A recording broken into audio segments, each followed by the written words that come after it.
This is our bomb display here. This here encompasses the Bombardier's panel that is located in the nose of the aircraft.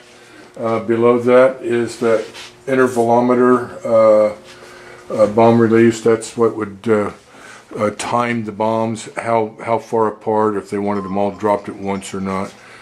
Once again, the bomb release switch is here, where you can actually toggle all of them at once if you wanted to. They could do that. And can you open it? That was way cool. Yeah, just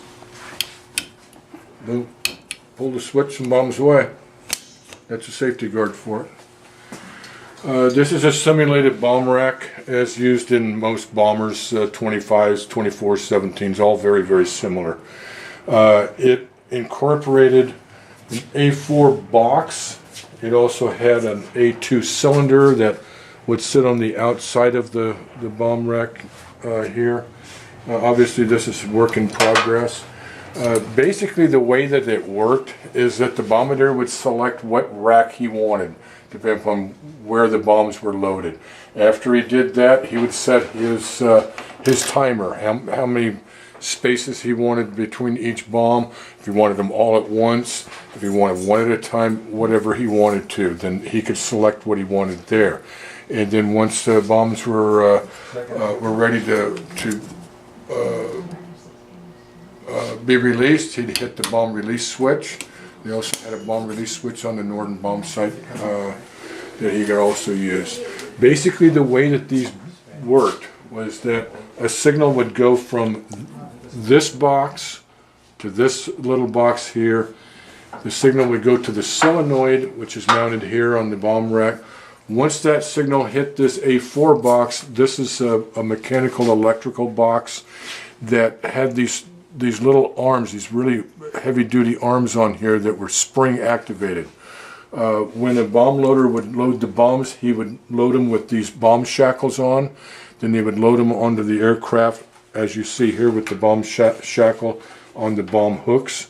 And the little hooks on the bomb shackle would fit in these little slots right here. As that signal hit this box, that box would send electrical impulse into the mechanical part of it, would release these two little prongs out, which would open this up, which would open up the lugs on here. Boom, down the bomb goes. It also had some safety wires on here. Once it dropped away from the airplane, it pulled those safety wires and helped arm the bomb. Basically, the way that a bomb was fused and the way it was activated, this is an original bomb fuse. It's a cutaway used in classrooms. It had a propeller on the front end of it. It would be screwed in. These are 100-pound practice bombs here, but on a regular 500-pound or regular 100-pound, it would be screwed into the nose and also the tail, or one or both.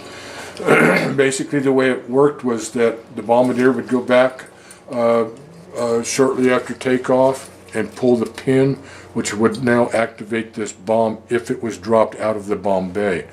Basically, the way it worked is once it dropped out of the bomb bay, it would twirl this propeller, which would turn this firing pin all the way back down to this little detonator. Once it got to that detonator and it was the bomb hit land, it hit there, popped the little detonator, which would ignite the explosives. There was a lot of different type of fuses that they used. I'm not an expert on all of this, but they had chemical ones that were time delayed. They also had time delay fuses too. They had an assortment of different size bombs. 100-pound practice bombs. These are 500-pound bombs. We also have 250-pound bombs here. The one that you saw outside was a 1,000-pounder. That's about it.